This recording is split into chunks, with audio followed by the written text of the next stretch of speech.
네, 안녕하세요. 에이전TV 100%입니다. 네, 2%입니다. 네, 반갑습니다. 반갑습니다. 네. 저희 지난번에는 챗 GPT를 활용을 해서 그렇죠. 우리 아마존에서 좋은 리뷰를 받는 방법에 대해서 알아봤고요. 네. 또 이프로님께서 직접 해보신 좋은 리뷰를 어떻게 받았는지 그런 노하우, 실제 경험들도 알려주셨어요. 네, 그렇죠. 네, 너무 감사드립니다. 아유, 네. 예, 제가 감사드립니다. 네, 기업들이 굉장히 좋은 또 팁이 될 것 같아요. 이번 시간에는요, 어떤 노하우를 또 이렇게 직접 대방출을 해주실 텐지, 네, 좀 말씀 좀 해주세요. 네, 일단 아마존에서 이제 그 제품을 등록하고 판매를 시작해가지고, 좀 여러분들께서 이제 이렇게 세일즈가 조금씩 올라갈 거 아닙니까? 올라가고, 특히나 이제 올라가가지고 좋은 랭킹을 받았다 하면은, 거기에서는 이제 경쟁사들의 이제 공격이 들어오기 시작할 거다 하는 겁니다. 견제가 들어갈 것 같아요. 그렇죠. 네. 물론 이제 내가 아주 랭킹에 올라가지도 않는데 이제 제품이 아주 좋다. 경쟁사들이 보기에 이 제품이면은 충분히 이제 우리 경쟁사가 될 수 있을 것 같다라고 하면은 미리 싸게 잘릴 수도 있어요. 그래요. 네. 그게 이제 악성 리뷰, 경쟁사에 대한 악성 리뷰가 가장 큰 악성 리뷰겠죠. 그러면은 이제 거기에 대한 대처 방법. 이걸 갖다가 오늘은 좀 알아봤으면 좋겠다. 좋습니다. 네. 그러면 오늘도 오픈 AI 챗 GPT에게 물어보면서 저희가 조금 알아가는 시간을 갖도록 할게요. 예, 그럼 제가 이제 그 챗 GPT를 갖다 띄워보도록 하겠습니다. 챗 GPT를 띄우면서 여기에서 나는 아마존 셀러인데 악성 리뷰를 남기는 고객들에게 어떻게 대응해야 되느냐 하는 걸 갖다가 물어보도록 하겠습니다. 제가 이제 시간 관계상으로 미리 이제 악성 리뷰 대처에 대해서 이제 이렇게 띄워놨는데요. 이걸 클릭을 해보시면은, 자, 이걸 한번 보시죠. 나는 아마존 셀러인데 고객이 악성 리뷰를 남겼을 때 어떻게 대처하면 좋을까요? 네, 여기 보니까 단계별로 이렇게 대처를 해라. 첫 번째는 리뷰를 일단 분석을 해야 되고, 또 빨리 신속하게 대응을 해야 되고요. 공개적 답변을 통해서 친절하고 전문적으로 대응을 해야 되고 또 문제를 직접적으로 해결할 수 있는 방법들을 제시를 해야 된다. 이런 내용들을 좀 다뤄주고 있어요. 예, 뭐 기타 조치를 하라까지 돼 있는데 요거에 대해 가지고 제가 그 사전에 요 내용을 보고 어떻게 하면 좋을까 하는 제 의견을 갖다가 또 한번 달아놨습니다. 보시면은 나는 아마존 셀러인데 라는 답변에서 리뷰를 분석해 보세요. 이거는 굉장히 중요한 대목입니다. 고객이 이제 리뷰를 갖다 리뷰, 불만을 제기했을 때는 이 제품에 대한 문제점인지 그리고 서비스에 대한 문제점인지 아니면 단순히 공격을 위해 가지고 리뷰를 다루는 건지에 대해서 구분을 할 수 있어야 됩니다. 네, 확실히 다를 것 같아요. 제품에 그러니까 단순히 진짜 소비자들이 하는 그런 제품에 대한 불만 사항하고 공격적인 어떤 그런 기업 경쟁사들이 하는 그런 공격적인 리뷰는 차별이 좀 될 것 같거든요. 굉장히 다릅니다. 그거에 대해 가지고 뒤에서 실제로 어떤 것들이 있는지 보고 다시 이제 이야기하도록 하고, 두 번째는 신속하게 대응하라. 이거는 뭐 100번 신속하게 해야 됩니다. 악성 리뷰에 대해서는 가능한 한 빨리, 그러니까 그렇게 해서 악성 리뷰가 어떻게 영향을 미치고 있는지에 대해서도 뒤에서 제가 잠깐 보여드리도록 하겠습니다.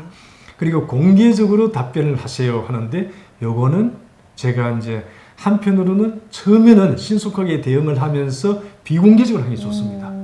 만약에 이제 고객이 진짜 제품에 대한 서비스의 문제였다, 제품에 대한 문제였다 하는 경우에는 이 비공개적으로 해가지고 빨리 고객들의 만족을 갖다 찾아내면은 이게 오히려 악성 리뷰가 좋은 리뷰로 착 바뀝니다. 그렇군요.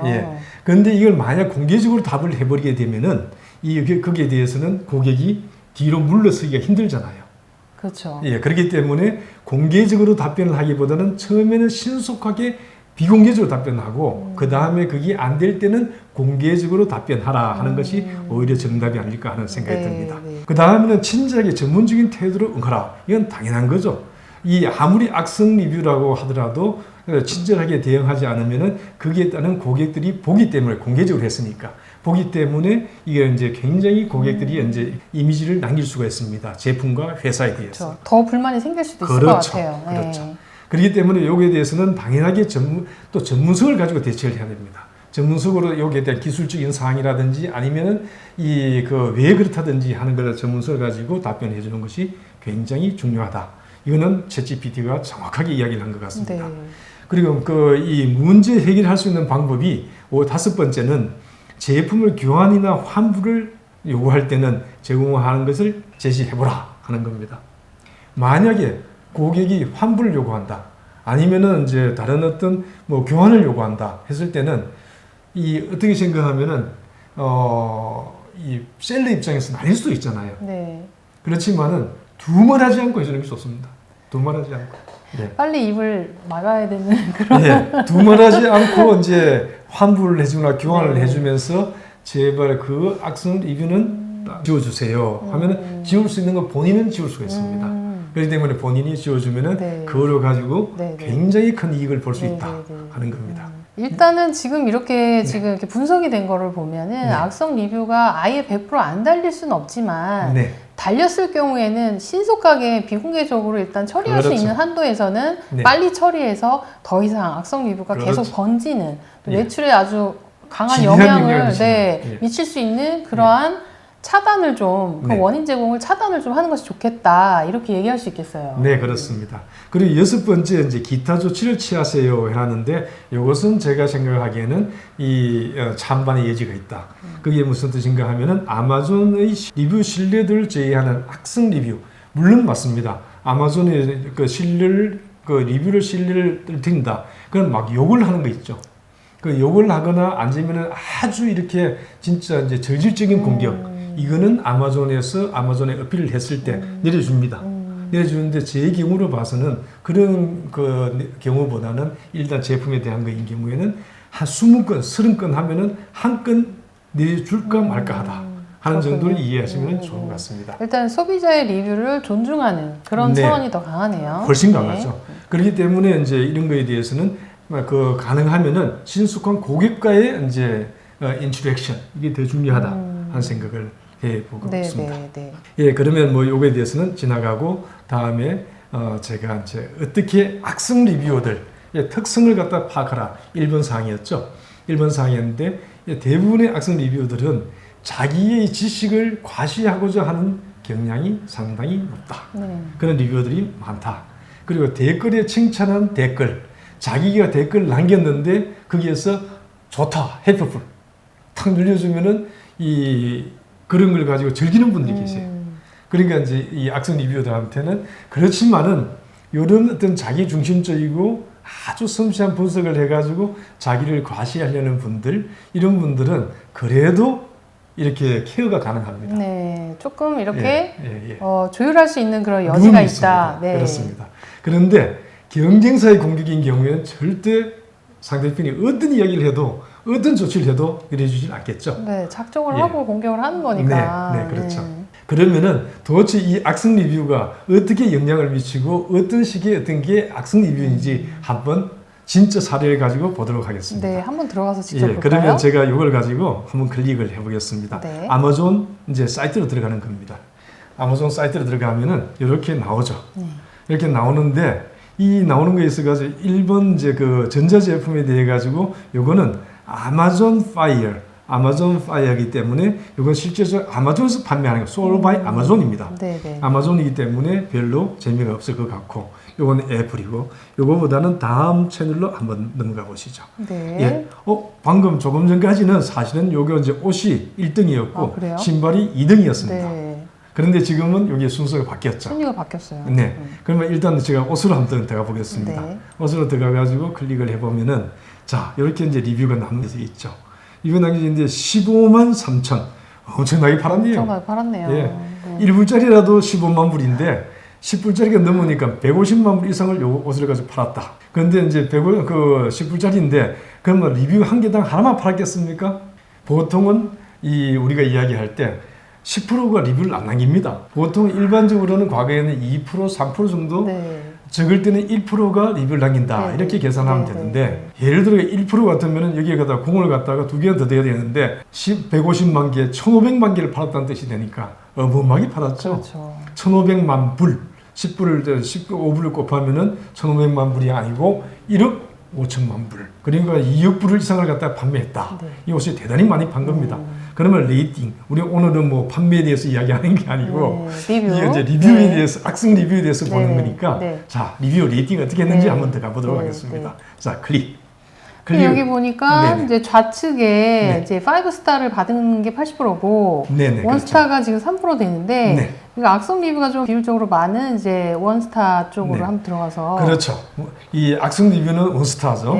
원스타는 이제 한번 클릭을 해보도록 하겠습니다. 들어가 볼게요. 클릭하면은 자 이렇게 나오죠. 원스타를 냈는데 이분은 자기 이름을 공개했습니다. 공개하고 손자국이 나온다는 건 공개했다는 뜻입니다. 클릭을 하면은 이분 누군지를 알 수가 있습니다.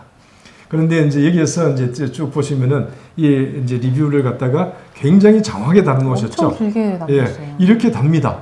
이렇게 이제 악성 리뷰를 다시는 분들은 자기가 진짜 이렇게 했다 이렇게가 달았는데 이 19명이 헬프풀 이 리뷰에 대해서 도움이 됐다. 19명이 도움이 됐으면은 도움이 됐다 클릭을 했으면은 도대체 이것을 살락하다 몇 명까지가 안 샀겠습니까? 그렇죠. 그런데 이 19명은 뭐 사실은 약과입니다.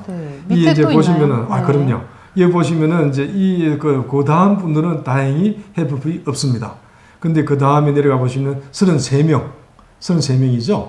이 헬프풀 달았습니다. 그러면은 그 다음에 또 내려가 보시죠. 쭉 내려가 보시면은 이분 와우 420명.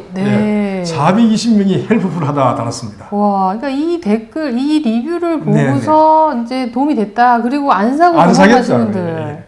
그러니까 이제 악성 리뷰를 보고 헬프풀 하다 하는 분은 사러 돌아가지고 리뷰를 보다가 이것은 사면 안 돼. 이건 사면 안 돼.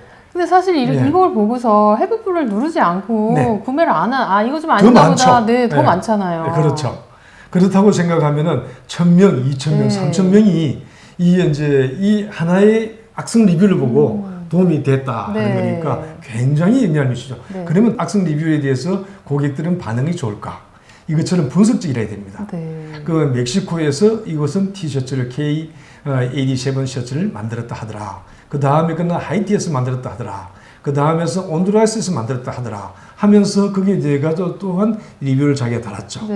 이렇게 대해서 이제 이거와 같이 좀 더 분석적인 경우 이런 경우가 이제 굉장히 어떤 좋은 이 리뷰 좋은 악성 리뷰가 된다. 악성 리뷰 중에서는 이렇게 보입니다. 이런 것들을 갖다 쭉 하다 보면은 여러분들이 이제 그 리뷰에서는 항상 이 악성 리뷰에 대해 가지고 주저하지 마시고 매일매일 이 악성 리뷰가 어떤 것이 올라오는지에 대해 가지고 봐야 됩니다. 1스타, 2스타, 3스타까지는 여러분들이 보시고 진짜 이거에 대한 대응을 하지 않으면은 나는 내 상점에 이렇게 오물이 쌓이는데도 그걸 치우지 않겠다 하는 거 똑같은 것입니다. 그러면은 누가 살까요? 그렇죠. 사실 이 악성 리뷰를 관리를 하지 않으면 이 매출액에 판매량에 엄청난 영향을 미칠 것 같아요. 이제 이런 식으로 이제 이분은 사실상 이 판매 왕입니다. 판매 왕이고 5스타 중에 평균 4.6을 넘겨가는 좋은 그 셀러입니다. 그럼에도 불구하고 3%의 악성 리뷰 때문에 상당한 고통을 겪는데 그러면 이분들은 분명히 그에 대한 대응을 합니다. 이렇게 아는 그런 조그마한 셀러인 경우에는 이런 악성 리뷰 한두 개에 초기에 싸게 짜리버리는 수가 있습니다. 그럴 것 같아요. 이거는 이제 좋은 제품인데 우리의 고객 경쟁사가 될 것 같아 라고 하면은 미리 우리 경쟁사든지 아니면은 이런 쪽에서 나와가지고 악성 리뷰 하나를 쫙 깔아버리면은 저는 많이 경험을 했습니다. 경험을 하면서 이 악성 리뷰 하나 달리면 그날부터는 이 진짜 이제 이 수비에 대한 그 수비를 위한 공격이 있죠. 이게 전념을 하는 상황이 됩니다. 그래서 우리 기업들이 사실은 아마존에서 물건 파는 게 쉽다. 너도 나도 다 하고 직장 생활 하면서도 제2의 직장으로 제2의 월급으로 할 수 있다라고 하는데 사실은 관리해야 될 관리자 모드에서 관리해야 될 것들이 너무나 많기 때문에 이 악성 리뷰 오늘 저희가 방송하는 이 악성 리뷰 관리법에 대해서도 잘 숙지하셔가지고 대응을 하시는 게 좋을 것 같아요. 그렇습니다. 이런 이제 그 경쟁사의 어떤 공격인 경우에는 진짜 어렵죠. 어려운데 거기에 대해 가지고 우리가 참 이렇게 고통을 받을 수가 있습니다. 그러면 거기에 대해서는 우리가 그래도 어떻게 대응해야 되느냐? 대처법이 있네요. 앞에서 이제 1번, 2번의 경우 악성 리뷰와 커뮤니케이션을 이제 1번, 2번의 경우에는 고객이 어떤 제품에 대한 거나 아니면 자기가 즐기려고 한 경우에는 이제 그분과의 커뮤니케이션을 통해 가지고 좋은 리뷰로 전환 가능성이 있습니다. 반드시. 그렇지만 경쟁사의 경우에는 그럴 가능성이 거의 없다고 봐야죠. 그런 경우에는 악성 리뷰에 대한 내용을 아주 상세하게 설명을 해줘야 합니다. 과거에는 코멘트라는 게 있었는데 이제 리뷰에 대한 코멘트를 했었는데 요즘은 그게 없어진 것 같아요. 그런데 다시 한번 확인을 해보도록 하겠습니다. 네. 저희들도. 그리고 아주 좋은 리뷰로서 그리고 악성 리뷰를 방어하라. 이번에 5스타의 리뷰를 보셨죠? 그리고 이제 온두라스에서 이제 예를 들어가지고 생산했다, 하이티에서 생산했다 이런 게 나오면은 거기에 대해서 품질 관리에 대한 충분한 걸 하고 있다 하는 걸 가지고서는 이게 이제 좋은 리뷰로서 대응을 해요. 야, 온두라스에서 나온 제품에도 불구하고 이렇게 진짜 좋은 제품을 갖다가 생산해서 진짜 감사한다. 그리고 이제 그거에 대해 가지고 하나하나에 대해 가지고 좋은 리뷰 그런 걸 할 때는 이 제품에 대한 충분히 잘 아는 분이 해줘야 되겠죠. 그렇다고 직원이 할 수는 없으니까 오픈 박스를 할 때 인플루언서들 우리가 이제 이렇게 인플루언서를 활용해 가지고 마케팅도 하고 하는데 그 인플루언서들을 활용하면은 아주 좋지 않을까 하는 생각을 지금 이 프로님께서 아주 좋은 설명을 해주신 것 같아요. 이 그 경쟁사의 그 악성 리뷰에 대응하는 방법, 좋은 리뷰로 맞대응을 하는 거예요. 충분히 가능성이 있을 것 같습니다. 가능성이 있죠. 그렇게 해서 이제 오늘은 이 악성 리뷰 대처법에 대해서 이야기를 나눠봤는데요. 우리 이제 이게 대해서 한번 어떻게 느끼시나요? 사실은 이제 아마존에서 물건을 팔 때는 그 악성 리뷰까지는 생각을 못 할 것 같아요. 초기에는 그렇죠. 초기에는. 근데 뭐 일단 물류까지 하는 것도 너무 복잡하고 CS까지도 생각을 못 하는 경우도 많고 그런데 이거 지금 오늘 시간 그 악성 리뷰에 대처하는 법을 말씀을 해주시니까 충분히 우리 기업들이 미리 이 부분을 이 포인트를 좀 짚고 미리 계획을 하시는 것이 좋겠다라고 저는 생각을 하게 됐습니다. 그렇습니다. 사실상 굉장히 중요한 부분입니다. 처음에 이제 시작하자마자 악성 리뷰 한두 개 때문에 그냥 사기 잘려버리는 정도가 되면서 어느 날 갑자기 물건이 올라오고 판매가 늘어나다가 툭 떨어져 버립니다. 진짜 그렇습니다. 그렇게 돼서는 안 되겠죠. 진짜 그렇습니다. 그걸 보시면은 와우 하는 생각이 드는 이건 도대체 뭐야 하는 생각이 드는데 뭐가 문제야 하는데 사실은 악성 리뷰 하나가 그렇게 만드는 경우가 많습니다. 그러니까 거기에 대한 대처법을 미리 좀 더 고민을 하시고 익혀놓는 게 중요하지 않을까 하는 생각이 사실 우리 기업들이 매출액이 그렇게 판매량이 갑자기 떨어졌을 때 이유를 모르는 경우도 굉장히 많을 것 같아요. 많죠. 그렇죠? 오늘 이렇게 악성 리뷰 대처법이라는 주제로 오픈 AI 챗 GPT를 활용해서 알아봤고요. 또 이 프로님께서 직접 경험해 보신 그런 노하우들 그리고 아마존에서 그런 악성 리뷰 때문에 그거 헬프풀 그게 얼마나 영향력이 있는지에 대해서도 우리가 잠깐 짚고 넘어갔습니다. 그래서 우리가 이제 이제 매출 랭킹이 올라가게 되면은 이 악성 리뷰도 우리가 반드시 신경 써야 될 부분이라는 것도 우리가 잘 알아봤습니다. 말씀하셨듯이 이제 사실은 랭킹이 올라가면은 당연히 생깁니다. 당연히 생기는데 올라가지 않았을 때라도 초기에 사기 잘리지 않을 수 있도록 그게 이제 이렇게 사전 준비를 하시고 생각해야 되는 게 아닌가 하는 생각이 듭니다. 어쨌든 우리 오히려 저는 그렇게 생각을 합니다. 우리 이제 중소기업들이 아마존에서 악성 리뷰 때문에 대응을 해야 되는 그날이 빨리 왔으면 좋겠다 하는 생각을 해봅니다. 다음 시간에는 우리가 이제 악성 리뷰에 대해서 이제 이야기를 했으니까 고객 응대, 커스터머 서비스, CS에 대해 가지고 리뷰와 아주 밀접한 관계가 있습니다. 그러니까 이제 거기에 대해서는 한 번 더 익히는 시간을 가졌으면 좋겠다 생각을 해봅니다. 벌써 기대가 됩니다. 우리 중소기업들이 미국의 온라인 오프라인 유통 시장을 개척하는 그때까지 저희 에이존 TV가 적극적으로 지원을 하도록 하겠습니다. 우리 시청자 여러분 구독, 좋아요, 댓글, 알림 꼭 부탁을 드리겠습니다. 많은 분들께서 시청해 주셔서 감사드립니다. 감사합니다. 화이팅 하세요. 화이팅!